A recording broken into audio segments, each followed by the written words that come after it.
થરાદમાં પૂર આવ્યું, બધા જ મંત્રી સંત્રી તંત્રી મોટા મોટા કદાવર નેતાઓ આવીને ફોટા પડાવી ગયા પૂરમાં પાંચા ઊંચા કરી.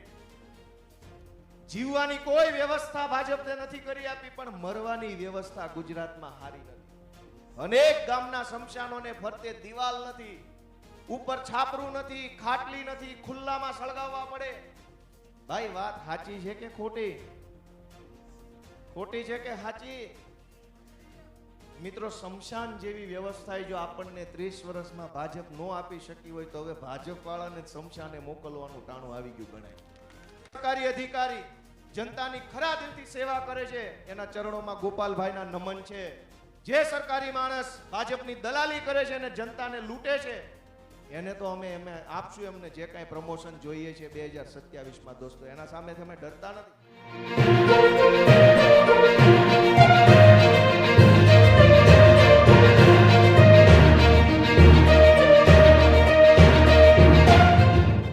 લાંબા સમયથી ધીરજ સાથે આમ આદમી પાર્ટીની વાત સાંભળી રહેલા આપ સૌ બનાસકાંઠા અને વાવ થરાદ જિલ્લામાંથી પધારેલા સૌ આગેવાનશ્રીઓ, આમ આદમી પાર્ટીના કાર્યકર્તાઓ, મીડિયાના મિત્રો, પોલીસ મિત્રો, બધાનું હું સ્વાગત કરું છું. સૌનો હું આભાર વ્યક્ત કરું છું. દોસ્તો, બહુ લાંબો સમય થઈ ગયો છે, તડકો પણ વધી રહ્યો છે, એટલે મારી વાત હું અત્યંત ટૂંકમાં કહેવાનો છું. બહુ મહત્વના મુદ્દાઓ પર હું મારી રજૂઆત કરવા માંગુ છું. સૌથી પહેલા તો આજના છાપામાં છપાયેલા એક સમાચાર મારે તમને બધાને કહેવા જરૂરી છે. આજના ગુજરાત સમાચારમાં એક સમાચાર આવ્યા છે કે અંકલેશ્વર જે સિટીની વિસ્તારના આજુબાજુના કોઈ વિસ્તારમાં 22 વર્ષની એક દીકરી બીમાર પડી. સુરતના સરકારી દવાખાનામાં એ દીકરીને દાખલ કરી. સારવાર દરમિયાન એનું મૃત્યુ થઈ ગયું. એટલે એનો પરિવાર છે એ મરેલી હાલતમાં છોકરીને છોડીને ઘરે જતો રહ્યો અને કોઈ લેવા ન આવ્યું. એટલે હોસ્પિટલના સ્ટાફે પોલીસને જાણ કરી અને પોલીસે એના પરિવારને શોધી કાઢી અને પાછા બોલાવ્યા કે આ તમારી દીકરી ગુજરી ગઈ છે, તમે એને છોડીને કેમ જતા રહ્યા? તો એ દીકરીના પરિવારજનોએ રડતા રડતા એવું કીધું કે આને એમ્બ્યુલન્સમાં અંકલેશ્વર લઈ જવાના પૈસા નથી, સળગાવવાના પૈસા નથી, કશું જ ખિસ્સામાં કાણી કોડી નથી, એટલે અમે છોડીને જતા રહ્યા. આ આજના છાપાના સમાચાર છે. અને આ ગુજરાતનો વિકાસ છે કે પોતાની સગી દીકરી ગુજરી જાય એને એમ્બ્યુલન્સમાં નાખીને ઘર સુધી લઈ જવાના લોકોના ખિસ્સામાં પૈસા નથી. દોસ્તો, કઈ પરિસ્થિતિનું નિર્માણ ગુજરાતમાં થયું છે તમે વિચારો. કે કોણ એવો બાપ હોય, કોણ એવો ભાઈ હોય, કોણ એવી માં હોય કે જે પોતાના સગા જણેલા પુત્ર સંતાનોને આવી રીતે છોડવા પડે? કોને એવું સારું લાગે? આજના છાપાની વાત છે, કોઈ જૂની વાત નથી. 10 વખત ઘરે જઈને વિચારજો કે આવું ગુજરાત જે બન્યું છે, જ્યાં એક દીકરીના બાપ પાસે એમ્બ્યુલન્સના પૈસા નથી, સરકાર પાસે દાવાઓ બહુ મોટા મોટા છે, વાતો બહુ મોટી મોટી છે, આમ કરી નાખ્યું, તેમ કરી નાખ્યું, વિશ્વગુરુ બની ગયો, કોમનવેલ્થ આવી જશે, દુનિયામાં ડંકો વાગી ગયો. પણ એક બાપની હાલત તો જુઓ. ગુજરાતમાં આખા ગુજરાતના ભાજપના નેતાઓને જો સહેજે શરમ જેવું તત્વ હોય ને તો રાજીનામા આપી અને ડૂબી મરવું જોઈએ કોઈ કૂવામાં પડી. કે આવી પરિસ્થિતિ ગુજરાતમાં 30 વર્ષ પછી. અને આ કોઈ પહેલી ઘટના નથી. છાસવારે નર્મદામાંથી, અહીંયા સાબરકાંઠામાંથી, છોટાઉદેપુરમાંથી મહિનામાં 2 વખત સમાચાર આવે છે કે બેન દીકરીને દુખાવો ઉપડતા જોળીમાં નાખીને લઈ જવા પડ્યા. સમાચાર વાંચ્યા છે કે નથી વાંચ્યા? કોઈ ભાજપના ધારાસભ્યના ઘરેથી બેન હોય એને ક્યારેય જોળીમાં નાખવા પડે છે? કાયમ ગરીબ પરિવારની બહેનો દીકરીઓને જોળીમાં નાખી અને સંતાનની પ્રસૂતિ કરાવવા લઈ જવા પડે છે. તો એકેય ભાજપના નેતાને સહેજે શરમનો છાંટો નથી કે આપણી બેન દીકરીઓના માન સન્માનનો પ્રશ્ન છે, બેન દીકરીઓના આત્મગૌરવનો પ્રશ્ન છે કે કમસે કમ તમે આખી જિંદગી કઈ સુવિધા આપો ન આપો, એક બાળક જ્યારે ભગવાન આ દુનિયામાં મોકલે ત્યારે એને સન્માનપૂર્વક જન્મ થાય એવી વ્યવસ્થા તો આપો. જોળીઓમાં છોકરા જન્મે છે, છાપામાં છપાઈને આવે છે. નથી અધિકારીને શરમ, નથી ભાજપના નેતાને શરમ. કે દોસ્તો, આ પરિસ્થિતિ ક્યારે બદલાશે? હું વિસાવદરના ધારાસભ્ય તરીકે તમારો આત્મા જગાડવા આવ્યો છું. આ જનસભા આમ આદમી પાર્ટી માટેની નથી, ચૈતરભાઈ કે મંચ ઉપર બેઠેલા માણસો માટેની નથી. આ જનસભા જનતાની જનસભા છે કે તમારો આત્મા જગાડો ને જગાડો એ વિનંતી કરવાની જનસભા છે. દોસ્તો, ખેડૂતોના મુદ્દાઓ પર આજે આપણે અહીંયા એકઠા થયા છીએ. ખેડૂતની હાલત જુઓ. ચારો તરફથી ખેડૂત ઉપર અત્યારે સરકાર હાવી થઈ ગઈ છે. નાનામાં નાની વસ્તુ માટે ખેડૂત લાચાર બન્યો છે. વાત ચાલુ કરો ખાતરથી.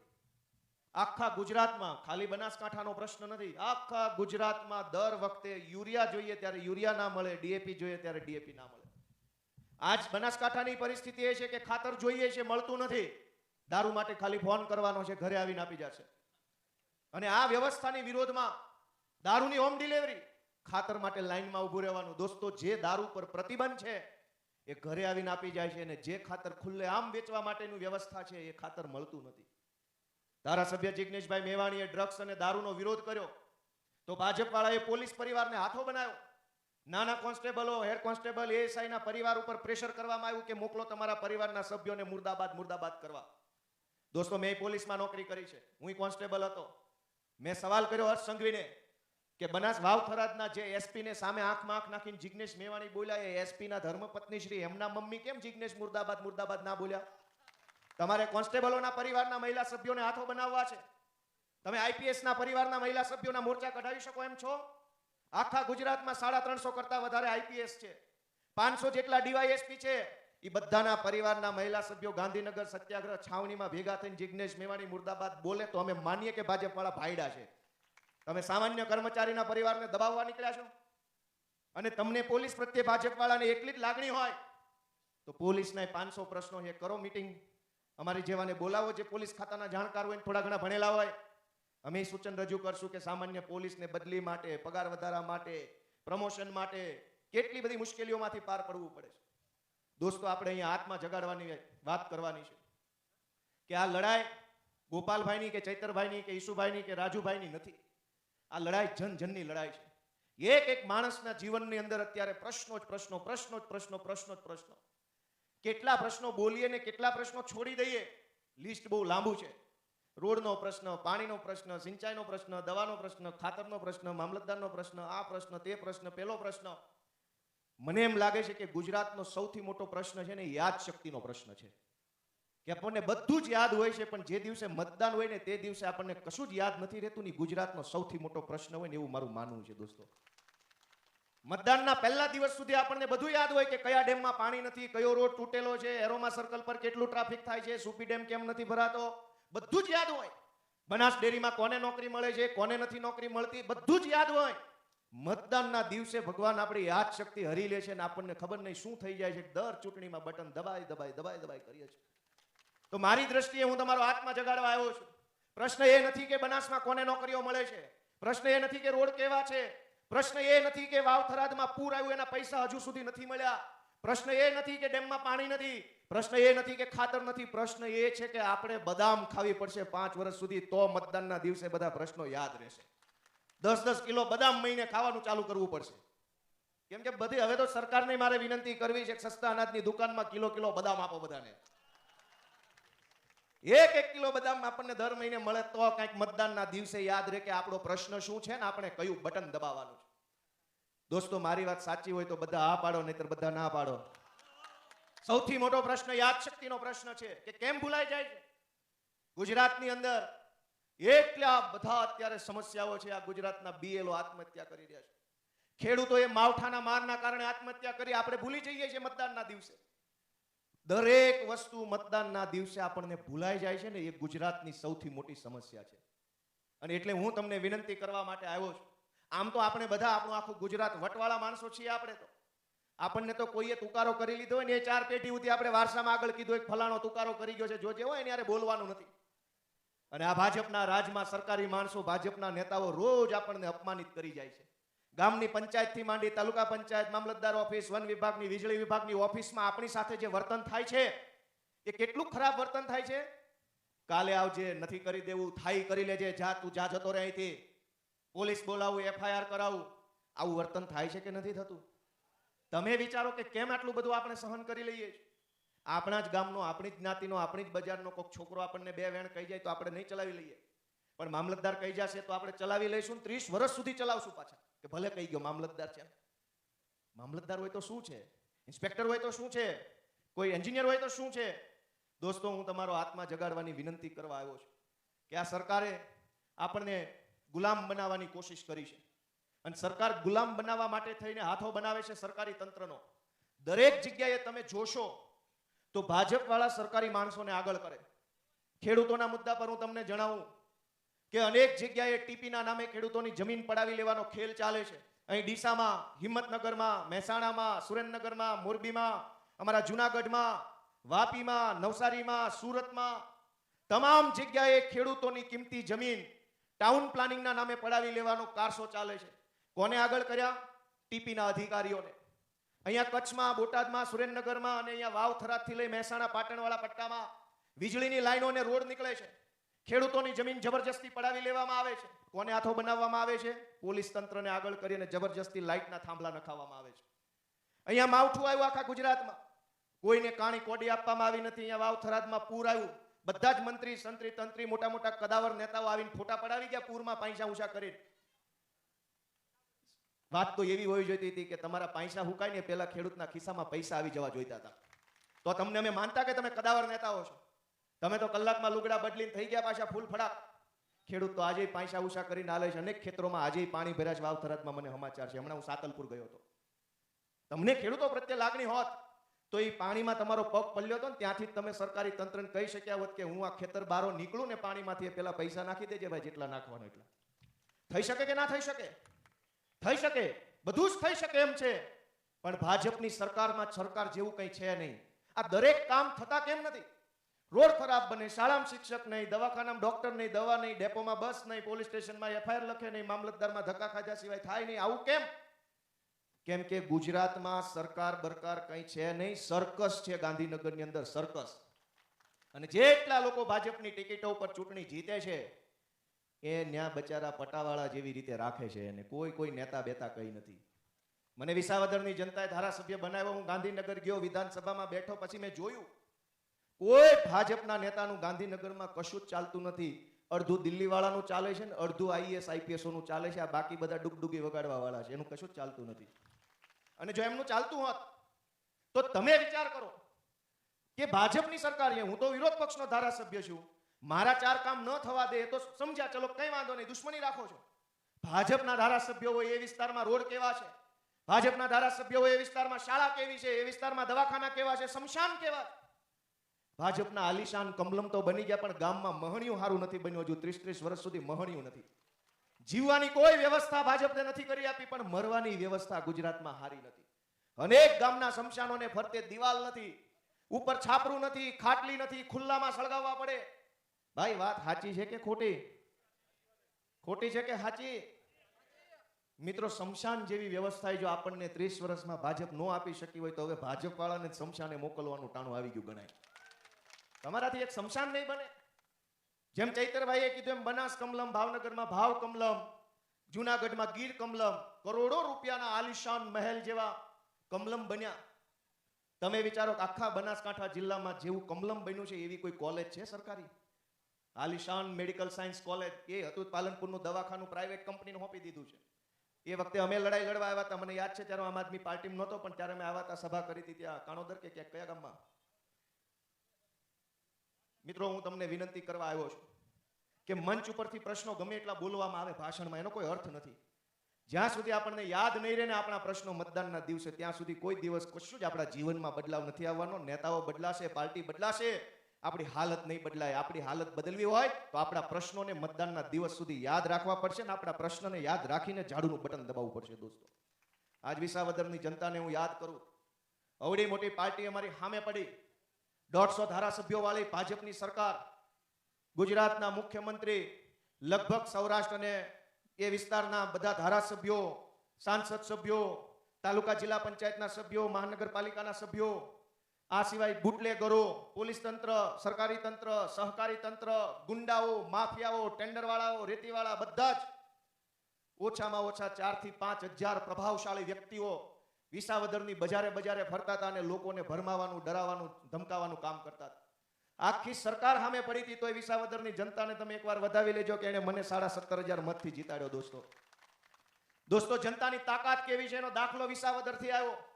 મુખ્યમંત્રી, ગૃહમંત્રી, પાણી મંત્રી, વીજળી મંત્રી, આ મંત્રી, તે મંત્રી, ભવિષ્યના મંત્રી, માજી મંત્રી, બધા જ ત્યાં હતા.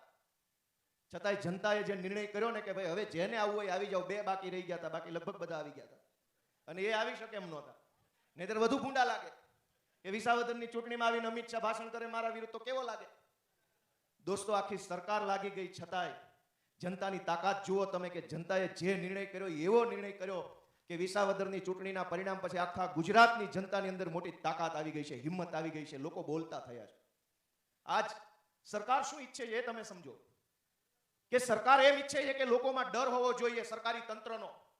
ભાજપના નેતાઓનો અને ગુંડાઓનો ડરમાં ને ડરમાં જીવવાનું એવું ભાજપવાળા ઈચ્છે છે. અમે એમનો ડર નીકળી જાય જનતાના જીવનમાંથી અને ડર નાબૂદ થઈ જાય એની કોશિશ કરીએ છીએ. એનો દાખલો તમે અહીંથી લો કે ડ્રગ્સનો વિરોધ જિગ્નેશભાઈ મેવાણીએ કર્યો. અમે તો ખુલ્લેઆમ સમર્થન આપ્યું કે ભાઈ મુદ્દો સમાજનો છે, એમાં પાર્ટી અમે જોતા નથી. પણ ભાજપવાળાએ શું વિરોધ કર્યો કે જિગ્નેશભાઈ મેવાણીની ભાષા ખરાબ છે.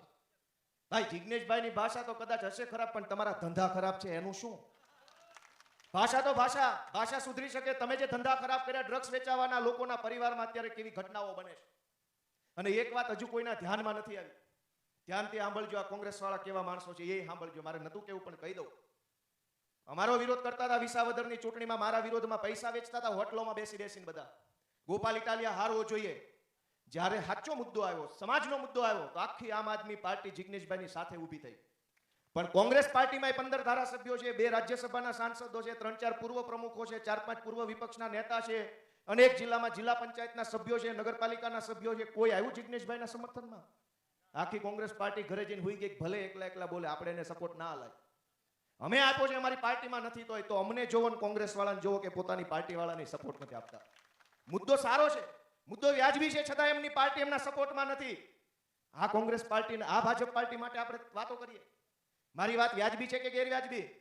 ચૈતરભાઈ વસાવા અમારા જેલમાં હોય તો આખી આમ આદમી પાર્ટી ડેડિયાપાડા અને નર્મદા જિલ્લામાં હોય છે કે નથી હોતી? રાજુભાઈ કરપડા જેલમાં ગયા તો આખી આમ આદમી પાર્ટી એમના સપોર્ટમાં. પ્રવીણભાઈ રામ જેલમાં ગયા તો આખી આમ આદમી પાર્ટી એમના સપોર્ટમાં. અમારો કોઈ પણ નેતા હોય, ચાહે ગમે તે જ્ઞાતિ ન હોય, આમ આદમી પાર્ટીની ટોપી પહેરી હોય, એને મુશ્કેલી આવે તો આખી આમ આદમી પાર્ટીના સપોર્ટમાં ઊભી થઈ જાય છે. દોસ્તો, ચૈતરભાઈ ઉપર 2 વખત અત્યાચાર કર્યો ભાજપે. બંને વખતે આખી આમ આદમી પાર્ટીને અરવિંદ કેજરીવાલ સહિત બધાએ સપોર્ટ આપ્યો. આ જિગ્નેશભાઈ સાચા મુદ્દા પર લડાઈ લડે છે, પણ કોંગ્રેસ વાળાને જિગ્નેશભાઈનું નામ મોટું થાય ને એમાં રસ નથી. એટલે જે કાંઈ કોંગ્રેસનું વિચારતા હોય જરાક આજથી રદ કરી નાખજો. આટલો મજબૂત મુદ્દો હોવા છતાં એમની પાર્ટી એમના સપોર્ટમાં નથી. મારી વાત સાચી છે કે ખોટી? એમની પાસે અનેક સભ્યો છે, જિલ્લામાં, તાલુકામાં, નગરપાલિકા, મહાનગરપાલિકા, સહકારી ક્ષેત્રમાં. એક પણ તાલુકા, જિલ્લામાં કોંગ્રેસ પાર્ટીએ આવેદન પત્ર ન આપ્યું એમના સમર્થનમાં. અને એ પાર્ટી યારે ગઠબંધન ને એ પાર્ટી યારે વ્યવહાર હોય જ નહીં ભાઈ. એની કરતા હારવું મંજૂર છે, પણ આવા માણસો હારે બેસવું મંજૂર નથી. મિત્રો, હું તમને વિનંતી કરું છું, ગુજરાતના યુવાનોને, કે તમારો હાથમાં જગાડો, જરાક આગળ આવો, આગેવાની લ્યો હાથમાં. તમે આગેવાની નહીં લ્યો, તમે જ્યાં સુધી આગળ નહીં વધો ત્યાં સુધી ગુજરાતમાં પરિસ્થિતિ બદલાવાની નથી.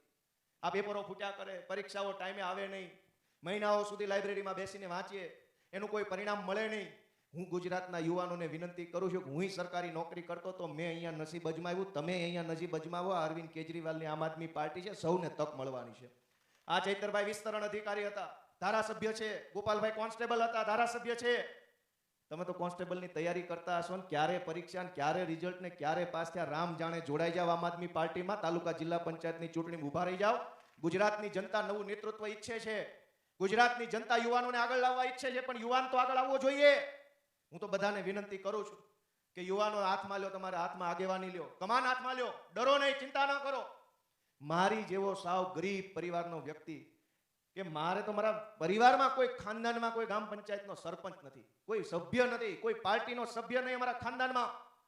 સાવ ગામડાના ગરીબ પરિવારમાં જન્મો, પોલીસ કોન્સ્ટેબલની નોકરી મળી ગઈ તો એવું લાગ્યું કે આપણો ભવ પાર નીકળી ગયો, મજા આવી ગઈ, બહુ સારું થઈ ગયું. એવા પરિવારમાંથી આવીને જો અવડી મોટી ભાજપ સામે લડી શકતો હોવ તો તમારા જેવા યુવાનો પણ આમ આદમી પાર્ટી સાથે જોડાઈને સારું કામ કરી શકશે એવો મને પૂરો વિશ્વાસ છે. દોસ્તો, આગળ વધો, હિંમત કરો, સંકોચ ન રાખો. ઘણા યુવાનો એવું વિચારે કે મને રાજકારણમાં કંઈ આવડતું નથી, મને કોણ લેશે, મને કોણ ટિકિટ આપશે, ટિકિટ મળશે તો મને કોઈ વોટ નહીં આપે, મારા ખિસ્સામાં પૈસા નથી. આવા બધા નબળા વિચાર ઘણા મિત્રોને આવતા હોય છે. દોસ્તો, મારે તમને બધાને એક પ્રશ્ન પૂછવો છે, અહીં બેઠેલા બધા જુવાનિયાઓ, કે રાજકારણની ચર્ચા આવે ત્યારે પહેલો પ્રશ્ન મનમાં એ આવે કે મારી પાસે પૈસા નથી તો મને રાજકારણમાં મારો વજન નહીં પડે. આવું કોના મનમાં આવો વિચાર આવેલો? એક વખત હાથ ઊંચો કરો જેને સાચા દિલથી હો ભાઈ પૈસા નથી એટલે મને રાજકારણમાં મને નહીં ફાવે, મારી પાસે પૈસા નથી. કયો ભાઈ, આવો વિચાર આવેલો? દોસ્તો, રાજકારણ, ભારત દેશનું રાજકારણ બન્યું જ એના માટે છે જેના ખિસ્સામાં પૈસા નથી. એનો હું તમને જવાબ આપું. દરેક વ્યક્તિને એમ લાગે છે કે મારી પાસે પૈસા નથી એટલે હું રાજકારણમાં નહીં આવી શકું, અમને નહીં કાંઈ ટિકિટ મળે, નહીં હોદ્દો મળે, નહીં અમને જગ્યા મળે. કેમ? કેમ કે પૈસા નથી. દોસ્તો, એ વાત સાવ ખોટી છે. જેની પાસે પૈસા નથી એના જ માટે રાજકારણ ભારતમાં બન્યું છે. એનો જવાબ આપું. તમે બધાએ એવું સાંભળ્યું હશે કે આ ફલાણો નેતા છે ને પહેલા એની પાસે કાંઈ નહોતું અને પછી જો આમાં આવ્યો એટલે જુઓ. દરેક નેતાની આ કહાની છે કે નહીં? તો એ આવ્યો ત્યારે કેવો હતો? બોલો કેવો હતો આવ્યો ત્યારે રાજકારણમાં? તો તમારી પાસે કાંઈ નથી, આવવાનો ટાઈમ જ આ છે. દેશના દરેક નેતાની એ કહાની છે કે આવ્યા હતા ત્યારે કશું જ નહોતું ને આજે જુઓ. તો શરૂઆત ક્યાંથી થઈ? દરેકની ખિસ્સામાં કંઈ નહોતું ને ત્યાંથી જ દરેકની શરૂઆત થાય છે. અને અહીંયા આવે છે તો ખિસ્સામાં કંઈક આવે છે.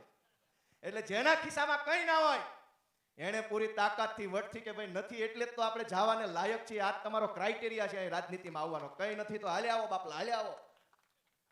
અને અહીંયા આવશો તો સમાજનું સારું થશે, કુટુંબનું સારું થશે, પરિવારનું સારું થશે, તમારો થોડોક વજન પડશે. આ હું કોન્સ્ટેબલ હતો તે બધું 8 ની વાત આમ યસર કર્યા કરતા. ભાઈ મને ખબર પડી કે આના કરતા તો હું ઘણું સારું ભણેલો માણસ છું. હવે આ અહીંયા પહોંચી ગયો તો અમે કેમ ના પહોંચીએ? એવો વિચાર. કેમ કે નેતા પોલીસ હોય એ નેતાની નજીક હોય, પબ્લિકને તો ક્યાં જવા દે છે? પોલીસ વાળા દરેક નેતા નજીકથી આવતા જતા, બોલતા ચાલતા, ઉઠતા બેઠતા જોતા હોય. હું જોતો હતો. મને ખબર પડી કે મારા બેટા એકેયમાં કંઈ કાઢી લેવાનું નથી, તોય બધા મોટા નેતાઓ છે. હાલો તાણે આપણે રાજકારણમાં હાલો. અમે રાજીનામું મૂકીને જોડાઈ ગયો આમ આદમી પાર્ટીમાં. અત્યારે તમારી સામે પૂરી તાકાતથી વટથી ઊભો છું દોસ્તો. આવું સ્વાભિમાન ભરેલું જીવન, આત્મસન્માન ભરેલું જીવન અપાવવાનું જો કોઈ પ્લેટફોર્મ હોય તો એ આમ આદમી પાર્ટી છે. મિત્રો બધા તમારા લખી લેજો દિલ ઉપર કે લાચારી વાળું જીવન જીવવું હોય તો ભાજપ, સ્વાભિમાન વાળું જીવન જીવવું હોય તો આમ આદમી પાર્ટી. આ ચૈતરભાઈ જોઈ લો, ઈશુભાઈ જોઈ લો, ગોપાલભાઈ જોઈ લો, રાજુભાઈ જોઈ લો દોસ્તો. અને એટલે હું તમને વિનંતી કરવા આવ્યો છું કે આત્મા જગાડજો મારા વાલા મિત્રો. મારા માટે નહીં, અમારી પાર્ટી માટે નહીં, કોઈના માટે નહીં, તમારા પોતાના માટે તમારો આત્મા જગાડજો. ને ગુજરાતને બદલવા માટે આ યુવાનીઓ નીકળ્યા છે ને એક આશીર્વાદ ભરેલો હાથ એના માથા પર મૂકજો એ મારી પ્રાર્થના છે. અને છેલ્લે ગુજરાતનો બહુ ચર્ચિત મુદ્દો પટ્ટાવાળી થઈ ગઈ છે. એના ઉપર બે વાત કહી દો પછી મારી વાત હાવ પૂરી.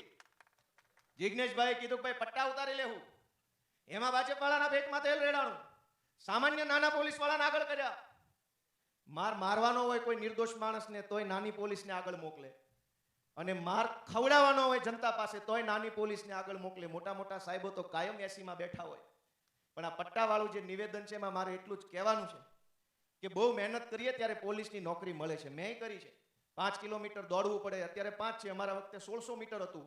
ઊંચી કૂદ, લાંબી કૂદ, લેખિત પરીક્ષા, મેડિકલ ટેસ્ટ, ઇન્ટરવ્યુ પણ હતું મારા વખતે. અનેક પરીક્ષામાંથી પાસ થઈએ ને ત્યારે પોલીસનો પટ્ટો પહેરવા મળે. પણ ઈ પટ્ટો કમરે પહેરવા આપ્યો છે, ગળામાં પહેરવા નથી આપ્યો ટોમીની જેમ. એટલે જે અધિકારીઓએ ટોમીની જેમ ગળામાં પટ્ટા પહેરી લીધા છે ને પટ્ટો સંઘવીના હાથમાં આપી દીધો છે, સંઘવી ટોમી ટોમી કરે ત્યારે પૂંછડા હલાવે છે, એના પટ્ટા કાઢી લેવા જરૂરી છે કે નહીં દોસ્તો? દોસ્તો, જે અધિકારીએ પટ્ટો કમરે પહેર્યો છે એને ગોપાલ ઇટાલિયાની કડક સેલ્યુટ. પણ જેણે કમરનો પટ્ટો ગળામાં નાખીને ટોમી બની ગયા છે એને તો છોડવામાં આવશે નહીં, નહીં અને નહીં. દોસ્તો, તમે પણ ક્યાંય સરકારી કચેરીમાં જાઓ તો ધ્યાન રાખજો, તમારી સામેવાળા માણસે પટ્ટો કમરે પહેર્યો છે કે ગળામાં, ટોમી છે કે અધિકારી, ચેક કરી લેવાનું રાખજો. ને ટોમી હોય તો ટેન્શન ના લેતા, તમતા લડી લેવાનું છે ભેગા રહીને. પટ્ટો કમરે પહેરવાનો છે, મેં પહેર્યો છે. આ પટ્ટો અહીંયા સારો લાગે, અત્યારે હું કાઢીને ગળામાં લબડાવું તો હું કેવો લાગુ? બોલો બધા, કેવો લાગુ? ટોમી. જિગ્નેશભાઈની વાતમાં અમારો સૂર પુરાવીએ છે કે જે લોકો ટોમી બની ગયા છે, ભાજપના પટ્ટા ગળામાં ખાલ્યા છે, એનો તો જયતરભાઈએ કીધું એ રીતનું એનો વારો બાકી છે. એમને બધું 27માં આપણે આખી પ્રોસેસ રાખવાની છે. દોસ્તો, આપ સૌ, અમે તો અહીંયા સરકારી માણસ હતા અગાઉ ભૂતકાળના જીવનમાં, અમે કોઈના વિરોધમાં નથી, કોઈના વિરોધમાં નથી. પણ વિરોધ એ માણસનો કરવાનો છે કે જે સરકારી સત્તાનો ઉપયોગ જનતાને દબાવવા માટે કરે છે. જે માણસ સત્તાનો ઉપયોગ જનતાનું શોષણ કરવામાં કરે છે, અમારો એની સામે ખુલ્લો વિરોધ છે. અને જે માણસ પોતાની સત્તાનો ઉપયોગ જનતાની સેવા કરવામાં કરે છે, અમારા એના ચરણોમાં નમસ્કાર છે. અમને કોઈની હારે વાંધો નથી. જે સરકારી અધિકારી જનતાની ખરા દિલથી સેવા કરે છે એના ચરણોમાં ગોપાલભાઈના નમન છે. જે સરકારી માણસ ભાજપની દલાલી કરે છે અને જનતાને લૂંટે છે એને તો અમે આપશું એમને જે કાંઈ પ્રમોશન જોઈએ છે 2027માં. દોસ્તો, એના સામે તમે ડરતા નથી. આજ આપ સૌ ખેડૂતો, આગેવાનો, યુવા દોસ્તો, વડીલો, મીડિયા મિત્રો, કાર્યકર્તાઓ બધા પધાર્યા. બધાનો હૃદયપૂર્વક આભાર માનું છું. મારી વાત પૂરી કરું છું. ભારત માતા કી